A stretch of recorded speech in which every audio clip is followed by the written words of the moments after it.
irmão, o amigo e o discípulo João.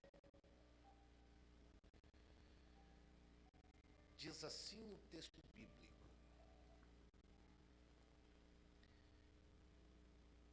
verso 43. E no dia seguinte quis Jesus ir a Galileia e achou a Filipe e disse-lhe: segue-me. E Filipe era de Betsaida, cidade de André e de Pedro. Filipe achou Natanael e disse-lhes: havemos achado aquele de quem Moisés escreveu na lei e os profetas, Jesus de Nazaré, filho de José. E disse-lhe Natanael: pode vir alguma coisa boa de Nazaré? Disse-lhe Filipe: vem e vê. Jesus viu Natanael vir ter com ele e disse dele: eis aqui um verdadeiro israelita, em quem não há dolo, ou em quem não há falsidade. Disse-lhe Natanael: de onde me conheces tu? E Jesus respondeu e disse-lhe: antes que Filipe te chamasse, te vi estando debaixo da figueira. Tomai o seu assento, glorificando o nome do nosso Deus. Meus queridos irmãos, nessa noite que tenho-vos a oportunidade de vos falar a poderosa palavra de Deus, com muita alegria, com muita satisfação, com muita honra e privilégio de ser ministro nesse culto tão especial, orando a Deus e perguntando para Ele acerca daquilo que poderia compartilhar com vocês nessa noite. Essa palavra vem radiando o meu coração, e dentro dessa linha de raciocínio que eu gostaria de compartilhar com vocês. Se puder, abaixe um pouquinho o retorno, senão vai dar uma microfonia. Escute bem. João, o evangelista, quando escreve a biografia de Jesus, ele é muito incisivo. Ele é bem direto ao ponto. Ele é objetivo. João não faz rodeios. João não enfeita mensagem. João não tem as características de historiador, assim como Lucas, e detalhista como Mateus. Se nós fizermos uma comparação dos homens que escreveram a biografia de Jesus, Mateus e Lucas são um pouco mais observadores. De forma minuciosa, eles vão abordar os milagres, a essência, a origem, a descendência do Cristo.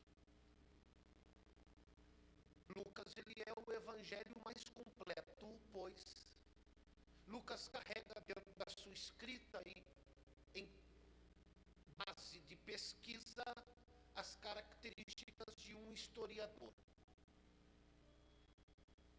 João, ele vai direto ao ponto. Somente no capítulo 1 do Evangelho segundo escreve João, ou no que nós poderíamos chamá-lo de prólogo joanino, a teologia de João, como chave de abertura. No capítulo 1, João já vai abordar 3 pontos. Primeiro, o Deus encarnado. Segundo, João o Batista, aquele que veio preparar o caminho. Terceiro, a formação do colégio apostólico do nosso Senhor. Somente no capítulo 1, João já vai logo de cara apresentar esses 3 pontos e sem muitos detalhes. Capítulo 1 inicia-se com uma forma de chamar a atenção de toda a humanidade, apresentando a encarnação de Deus. No princípio era o Verbo, e o Verbo era Deus. Ele estava no princípio com Deus. Sem ele nada do que foi feito se fez. O Verbo era Deus. Ele se fez carne e habitou entre nós. É assim que João inicia, como chave de abertura, a biografia de Jesus, apresentando acerca da encarnação do Deus vivo em meio aos homens. Depois, posteriormente, ele vai apresentar a mensagem de João Batista na qualificação daquele a quem veio preparar o caminho para o Senhor. E é válido a gente destacar aqui que João não vai fazer questão de mencionar que João Batista é primo de Jesus, filho de Isabel, uma anciã, que gerou o seu filho em idade avançada. O apóstolo João não vai fazer questão de mencionar que Zacarias era um sacerdote, a qual ficou mudo, e só pronunciou o nome do menino que foi revelado por um anjo no dia em que este foi levado para o processo da circuncisão. João não vai fazer questão de apresentar esses detalhes, ele é objetivo. Ele não fala de onde ele é, da origem que se tem, a sua família, o que importa. Para João é o tema do sermão de João Batista. João Batista foi um excelente pregador a ponto de atrair as multidões do templo para ouvir a mensagem pregada na beira do Rio Jordão. O cenário de avivamento. O tema das mensagens de João é arrependei-vos. Dentro do catálogo do seminário de João Batista tinha a mensagem temática raça de víboras. Como também a mensagem principal, que é essa que João vai nos dar ênfase. O Cordeiro de Deus, que tira o pecado do mundo. Quando Jesus passa, após ele regressar de 40 dias, sendo tentado pelo diabo no deserto, após ser batizado, João Batista, que entende o seu ministério, que entende a sua chamada, e isso é muito válido quando eu entendo o lugar que me cabe. Porque tem muita gente querendo ser além do que Deus determinou para ele, além do que Deus permitiu para ela. Quer ter sucesso ministerial na sua vida? Entenda os limites que Deus estabeleceu sobre uma ordem ministerial para a tua vida.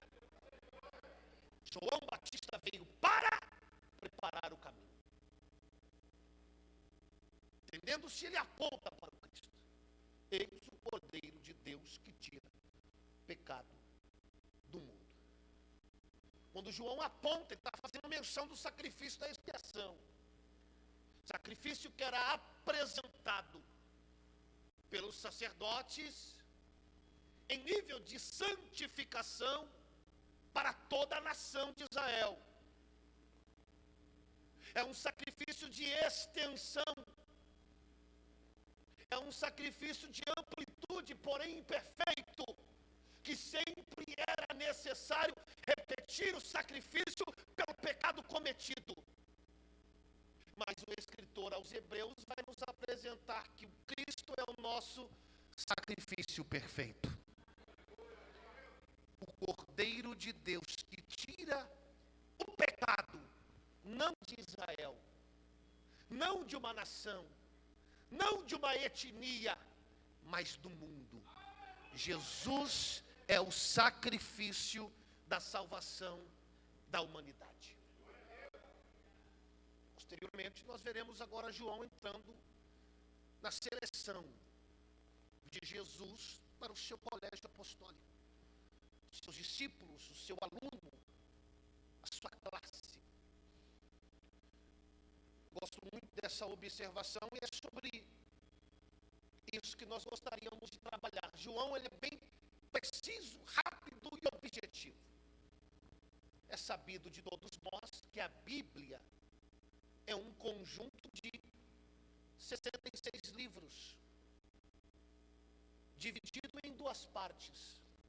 39 livros compõem o Antigo Testamento e 27 livros compõem o Novo Testamento. A Bíblia, ela está organizada. Existe um catálogo muito bem elaborado aqui dentro. Os 5 primeiros livros da Bíblia que compõem o Pentateuco judaico ou a Torá de Moisés são os 5 livros da lei: Gênesis, Êxodo, Levítico, Números e Deuteronômio. Depois entramos na classificação dos livros históricos, de Josué até o livro de Esther, tratando todo o período de conquista da promessa, a reconstrução posterior aos 70 anos em Babilônia. Depois entramos nos livros poéticos, livro dos cânticos, Jó, Salmos, Provérbios, Eclesiastes e Cantares. Encerrando o catálogo do Antigo Testamento, entramos na categoria dos livros proféticos, que é dividido em duas partes: profetas menores e profetas maiores. O Novo Testamento também está catalogado. Inicia-se com os 4 primeiros livros, os livros biográficos, os livros que contam a história de Jesus, que foi escrito por Marcos, por Mateus, por Marcos, por Lucas e por João. Depois entramos no livro histórico, que é o único livro histórico que foi escrito por um gentio no Novo Testamento, que é Lucas. Lucas também escreve o Evangelho de Lucas, mas o único livro histórico escrito por um gentio é o livro de Atos dos Apóstolos. Depois entramos nas epístolas pastorais e universais, escritas por o apóstolo Paulo, por Pedro, por Judas e por Tiago. Há quem diz que Paulo escreveu 14, dando a ele a autoria do livro aos Hebreus. Há quem defende que Paulo escreveu 13 epístolas, sendo esse o maior autor do Novo Testamento. Encerra o livro do Novo Testamento com um dos livros que só de pronunciar o nome Apocalipse, muitos já tremem as pernas.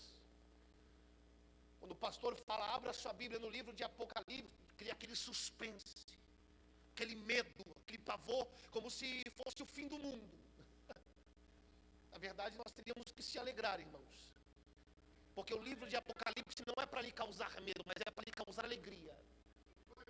É aquilo que Jesus vai dizer aos discípulos: não vos chamo mais servos, mas chamo-vos de amigo, porque o Senhor não fala ao seu servo o que ele faz, mas o amigo fala ao seu amigo. É Deus revelando para você aquele que ele pretende fazer no final dos tempos. João, ele é muito objetivo na sua escrita, e ele vai direto ao ponto, e é isso que eu gostaria de compartilhar com vocês aqui, após encerrar essa introdução. Jesus está formando o seu colégio apostólico.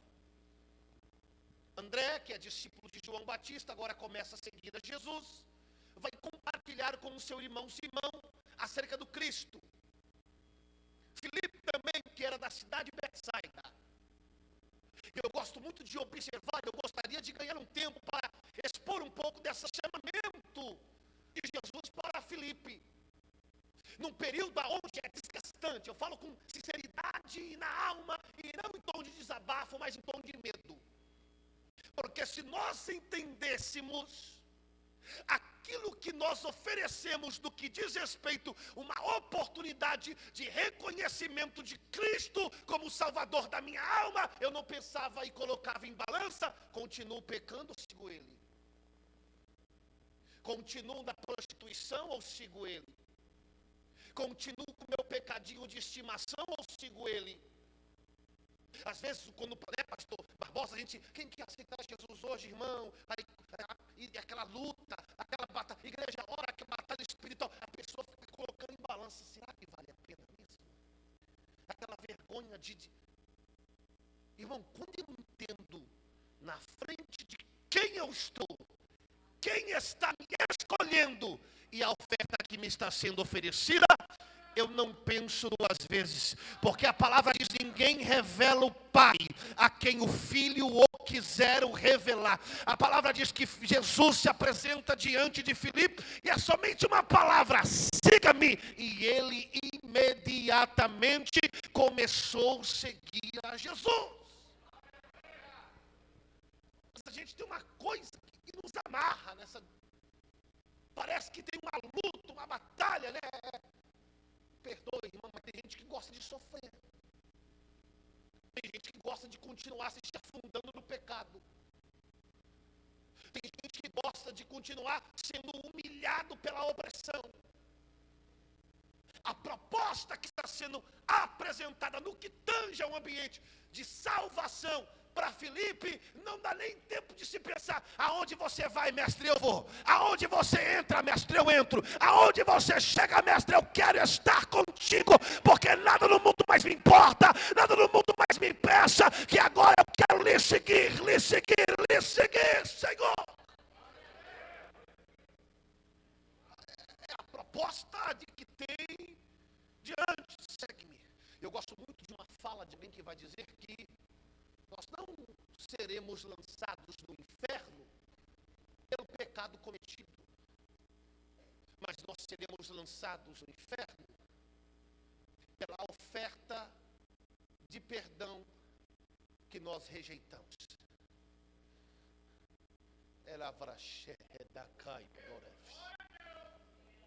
Talvez eu estou pregando para alguém aqui nesse ambiente que ainda não se posicionou, que se encontra num ambiente de timidez. Deixa eu lhe falar uma coisa: Deus não escolheu você pronto, Ele te escolheu sinceramente voluntário diante da presença dEle, para que Ele te prepare no decorrer do caminho.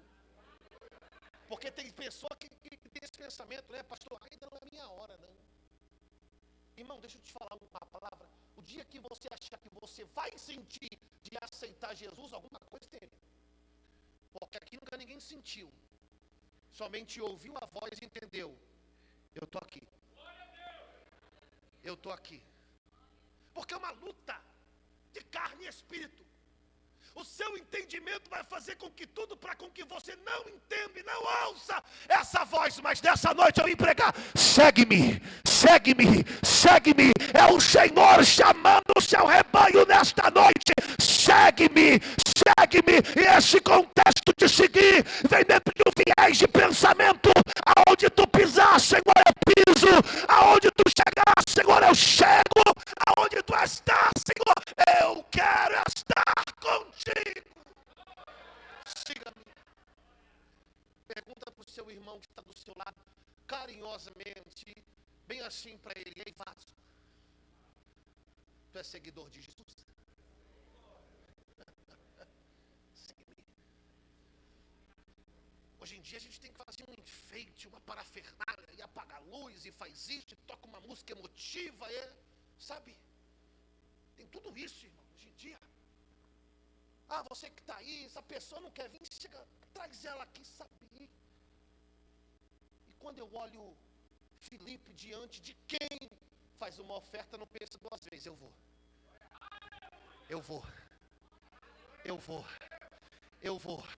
É o que Paulo vai dizer, não vivo mais eu, mas Cristo vive em mim. E a vida que agora vivo na fé do Filho de Deus. Filipe está tão empolgado com esse ambiente de adoração, com esse ambiente de culto, com esse ambiente de conhecimento e relacionamento com o seu Senhor, que ele vai imediatamente contar para o seu amigo. Nesse contexto de compartilhar, é algo muito interessante, porque todo seguidor compartilha as experiências que tem com o seu Senhor. Eu fico pensando, às vezes, como a gente consegue sair de um ambiente de cerimônia, de um lugar de culto, de um endereço de adoração, e da porta para fora, se esquecer de tudo que se vivenciou nessas 2 horas aqui. Não conta para ninguém, não compartilha para ninguém, mas já vai rapidinho lá na rede social se contaminar com coisas infrutíferas. Nutrir a sua alma em um lodo que mancha a sua santidade. Deixa eu te dar um segredo para você romper em fé essa semana e na próxima ceia que você chegar mais forte do que você está aqui neste culto de adoração. Irmão, compartilhe aquilo que Jesus faz no culto de quinta, no culto de domingo, no culto de ceia. Fala para o teu amigo, fala para o teu cônjuge, fala para os teus filhos, compartilha na rede social, comenta na página da igreja, manda no grupo do WhatsApp. É necessário alguém saber que Jesus ainda nesse lugar continua curando, continua salvando, continua libertando. Se tem alguém que acredita, levanta a mão para adorar. Se tem alguém ouvindo a voz de Deus aqui, não é sobre compartilhar funk, não é sobre compartilhar dancinha do TikTok, é a palavra, é a palavra, é a palavra.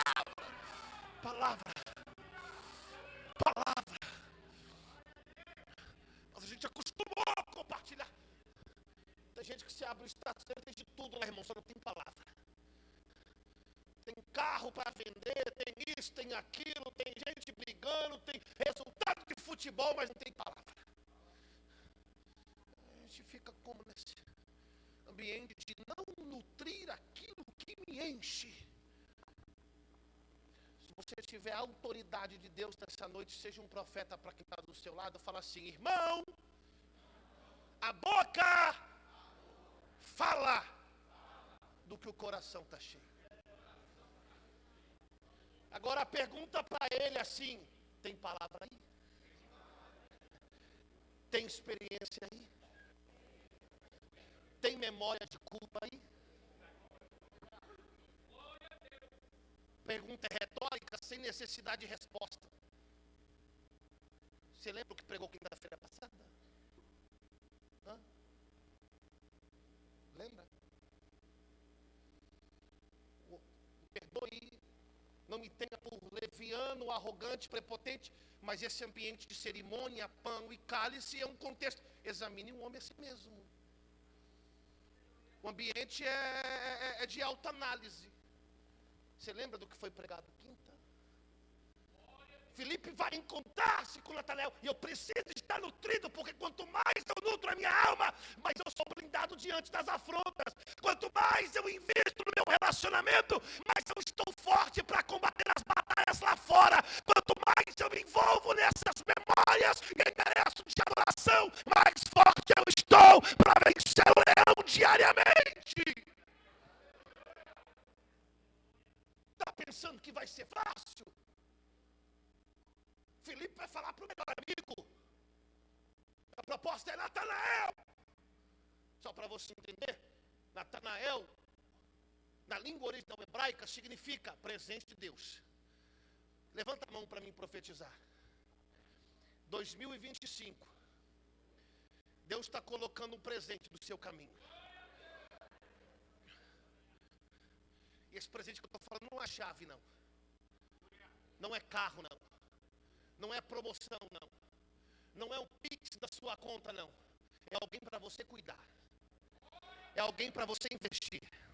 É alguém para você semear. É alguém para você pregar no seu ambiente de trabalho. É alguém para você começar a interceder por ele. Ai, meu Deus do céu, eu estou sentindo uma graça aqui. Urabachanda, lavaio, era calamanda, rabadacanto, calaba. Deus está te dando presente nesta noite de adoração. E não é para inflar o teu ego, não é para deixar a tua alma batida, não. É para você se alegrar, porque Deus está falando o teu presente. Vai se assentar do teu lado, vai cantar com você, vai adorar com você. Só quem recebe abre a boca e adora, abre a boca e adora. O Senhor está rasgando o céu, e a palavra que ele me confia é: eu estou presenteando a minha igreja, eu estou presenteando os meus filhos, eu estou colocando responsabilidades. Não estranha não, tá? Se a noite de sono sumir no meio da madrugada e você entender que o nome de alguém apareceu no teu coração.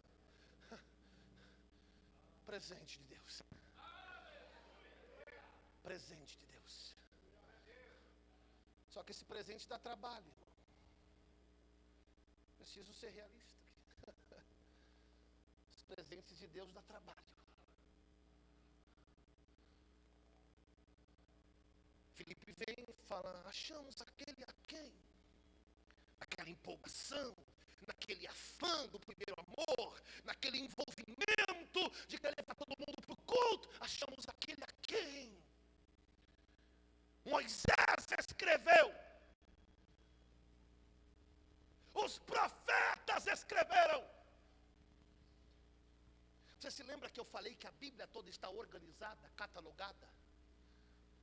Mas toda a Bíblia, Antigo e Novo Testamento, tem um único tema: Jesus Cristo. O único assunto da Bíblia, ainda que seja histórico, proféticos, cânticos, louvores, a única temática é Jesus o Cristo. Vamos ver aqui o que Jesus é.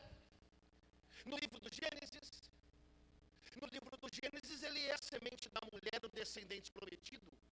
No livro do Êxodo, ele é o Cordeiro Pascual. No livro Levítico, ele é o nosso sumo sacerdote. No livro do Números, ele é a rocha ferida e a nuvem que guia. No livro de Deuteronômio, ele é o profeta semelhante a Moisés. No livro de Josué, ele é o general da nossa salvação. No livro de Juízes, ele é o nosso libertador e juiz fiel. No livro de Ruth, ele é o parente remidor e resgatador. Em 1 Samuel, ele é o rei ungido. Em 2 Samuel, ele é o rei de graça e misericórdia. Em 1 Reis, ele é o rei glorioso. Em 2 Reis, ele é o profeta poderoso. Em 1 Crônicas, ele é o filho de Davi, rei eterno. Em 2 Crônicas, ele é o rei que restaura o templo. Em Esdras, ele é o restaurador do templo. Em Neemias, ele é o reconstrutor de muros. Em Esther, ele é o advogado do povo. Em Jó, ele é o redentor que vive. Em Salmos, ele é o nosso pastor e nada há de nos faltar. Em Provérbios, ele é a sabedoria de Deus. Em Eclesiastes, ele é o verdadeiro sentido da vida. Em Cantares de Salomão, ele é o noivo amado. Em Isaías, ele é o servo sofredor, Messias prometido. Em Jeremias, ele é o renovo da justiça. Em Lamentações, ele é o homem de dores. Em Ezequiel, ele é o filho do homem restaurador do templo. Em Daniel, ele é o quarto homem na fornalha. Em Oséias, ele é o marido fiel. Em Joel, ele é o doador do Espírito Santo. Em Amós, ele é o justo juiz. Em Obadias, ele é o vingador dos eleitos. Em Jonas, ele é o missionário que ressuscita. Em Miqueias, ele é o governante de Belém. Em Naum, ele é o refúgio no dia da angústia. Em Abacuque, ele é o justificador da fé. Em Sofonias, ele é o rei em nosso meio. Em Ageu, ele é o desejado das nações. Em Zacarias, ele é o renovo e rei humilde. Em Malaquias, ele é o sol da nossa justiça.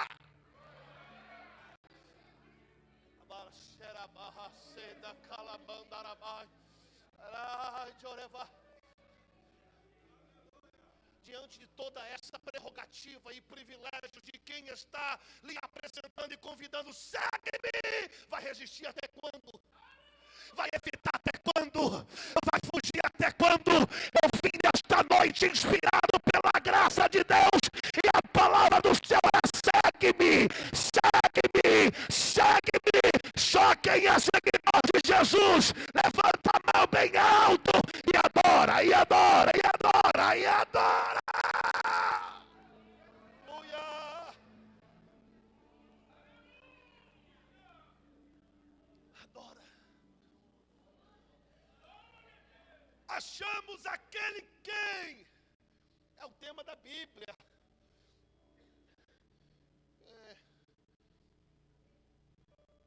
Seu nome é Jesus, é filho de José, da cidade de Nazaré. Irmão, quando Filipe fala o ungido, Cristo, o Salvador, o Libertador, aquele a quem Moisés, profeta, escreveu, desenvolve uma esperança e atenção para o público, ou especificamente atenção ao indivíduo, em especial Natanael. Quem é? Quem é? Quem é? Mas quando é revelado as características do Cristo, filho de José de Nazaré, o coração de Natanael murcha, se entristece, se esvazia. Porque dentro dessa prática, dentro desta fala, desta esperança de desejado das nações, o rei ungido, o libertador, o desejado, o filho de Davi, o rei de Israel, eu espero alguém com uma majestade, com uma imponência, com uma projeção social, econômica, militar. Aí quando Filipe vem falar quem é Jesus, é mais ou menos assim para você entender ele. Achei. Moisés falou dele, os profetas também. Ele é filho de um carpinteiro. Profissão descriminalizada. A sua cidade não é Belém, cidade real. Não é Jerusalém, uma das mais desenvolvidas. É a periferia, Nazaré. É a comunidade. A recepção da fala de Filipe e Natanael é: peraí, Jesus é o meu rei, o rei de Israel, mora num barraco de madeira, de uma família pobre, de uma rua que não é asfaltada, de um lugar onde a infraestrutura não chegou, o governo não deu atenção, não tem nem energia elétrica. Como o rei mora em um lugar onde não tem saneamento básico? Aí dentro dessa prerrogativa, meu pastor Barbosa, de Deus encarnado habitar no meio de nós, e Paulo vai dizer lá em Filipenses 2,5, é necessário que haja em vós o mesmo sentimento que houve em Cristo Jesus, que mesmo sendo Deus, não tomou por usurpação ser igual a Deus. Ele antes despiu-se, esvaziou-se da sua glória, tornando-se forma de homem. Só que ele não foi um homem qualquer, foi um homem simples, foi um homem humilde, foi um homem pobre. E dentro desse contexto eu preciso estar blindado para saber a quem eu celebro, a convicção de que eu compartilho o pão, a quem eu estou adorando quando eu levanto o cálice, a qual ele se posicionou em meio à sua humanidade, convicção em mim de quem eu adoro nesta noite, porque ainda que a palavra de Natanael seja, pode vir alguma coisa boa de Nazaré. Vem Filipe e olha para ele com toda a autoridade. Vem ver. Vem ver. Vem ver. Vem ver. assim, peraí, mas não, impossível. O Deus a quem eu sirvo é um Deus de prosperidade. O rei a quem eu espero é um rei majestoso. É ser libertador, é um grande líder. Não pode ser. E de Nazaré, de forma alguma. Mas quem tem convicção do endereço de adoração, do lugar de culto e de quem você está adorando, não encerra, mas continua, insiste no convite, vem ver. Vem ver o que Deus está fazendo lá na Luiz Mascarenhas. Vem ver o que Jesus está fazendo lá na Arrependei-vos. Vem ver o que Jesus está fazendo através da minha vida, através do meu ministério. Vem ver o Jesus que salva, o Jesus que cura, o Jesus que liberta. Vem ver. É porque talvez eu estou pregando para alguém que nesse ambiente de oscilação, quedas, tropeços e lutas, não consegue enxergar Jesus. Nesse ambiente de dificuldade financeira, de privações, de batalha espiritual, emocional, psicológica, não consegue enxergar Jesus.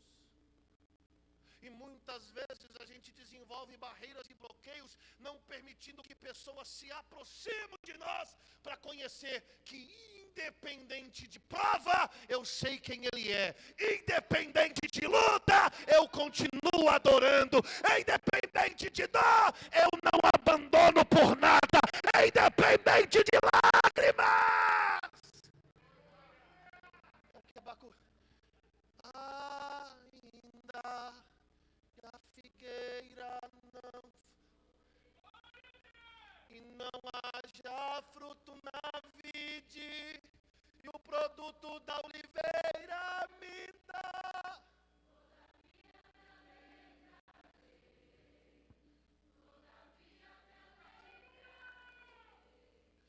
Todavia me alegrarei,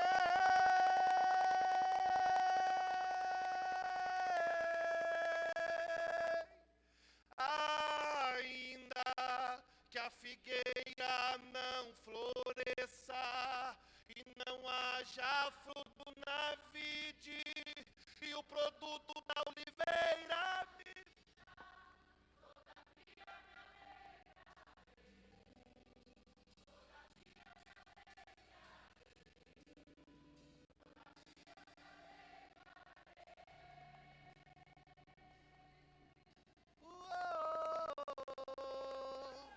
Vem ver.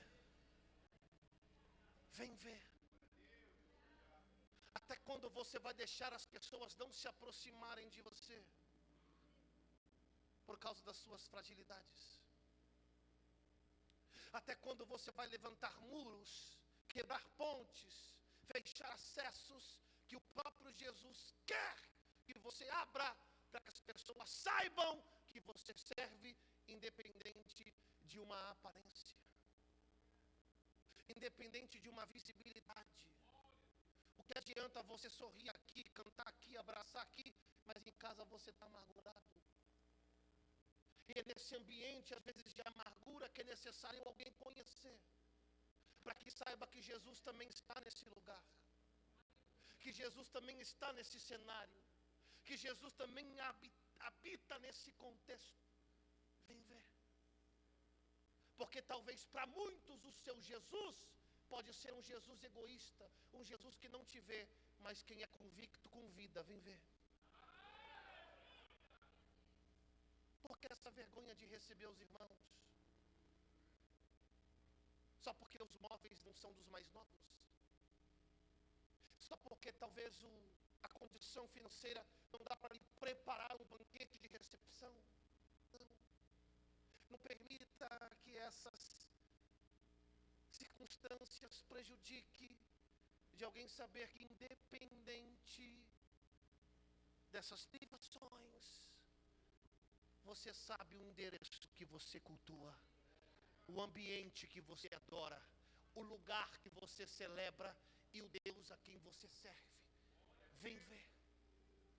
Talvez para muitos não pode vir nada de bom de lá, mas para quem entende o que veio fazer aqui, sai nessa noite com a palavra: vem ver, vem ver, vem ver.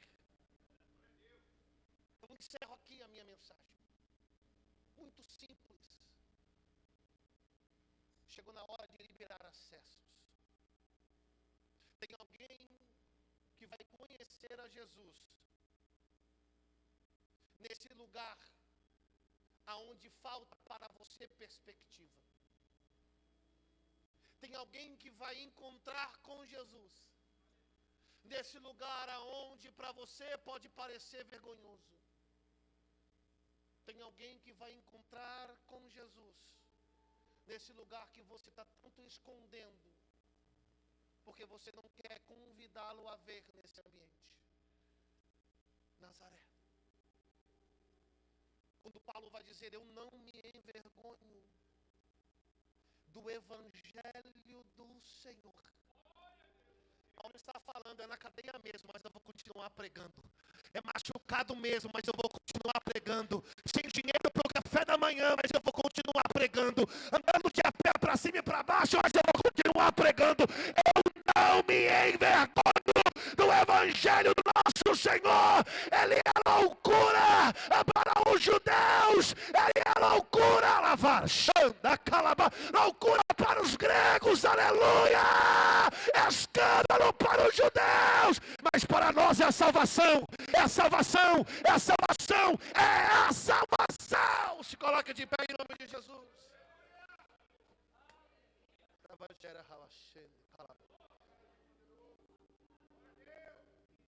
Natanael vai encontrar-se pela insistência. Quando ele chega lá, o Senhor fala: eis um verdadeiro israelita em quem não há dolo. O que Jesus está dizendo para Natanael aqui é um crente de verdade, viu? Está nos cultos, participa na EBD, é ofertante dizimista, adora, canta no departamento, faz de tudo, é voluntário na igreja, mas está muito preocupado com a aparência. Até está envolvido, mas ainda tem algumas escamas nos olhos.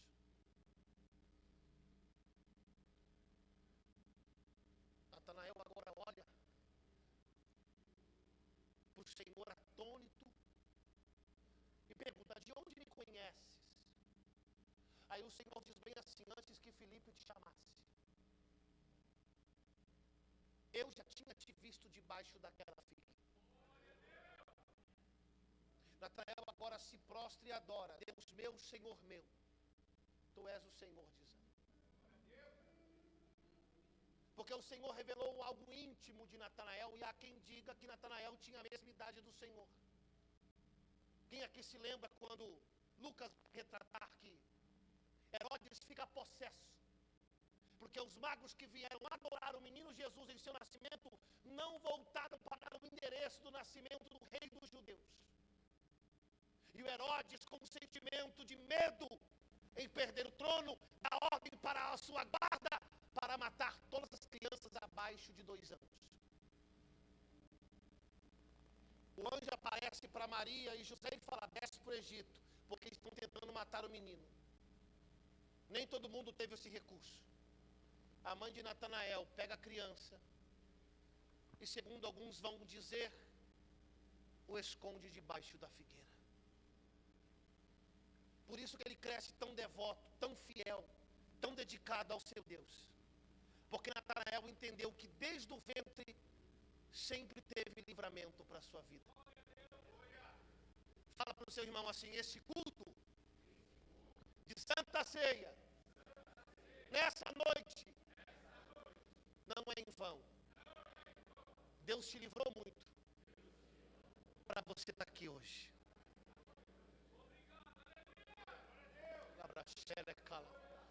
Ele sempre te guardou. Ainda quando você não sabia, Ele estava lá. Ainda quando você não ouvia, Ele estava lá. Até mesmo quando você não sentia, Ele estava lá. Eu sempre te vi, Natanael. Eu vim aqui pregar para alguém neste cerimonial, e a palavra é: adore ao Senhor. Ele nunca te abandonou, Ele nunca te deixou sozinho, Ele nunca te deixou. Sempre esteve lá, sempre esteve lá, sempre esteve lá. Pastor, o senhor que vai, por favor, feche seus olhos, igreja, eu quero orar pela sua vida. Feche os seus olhos. Já passa a oportunidade para o pastor que vai fazer aqui o cerimonial. Feche os seus olhos, por favor.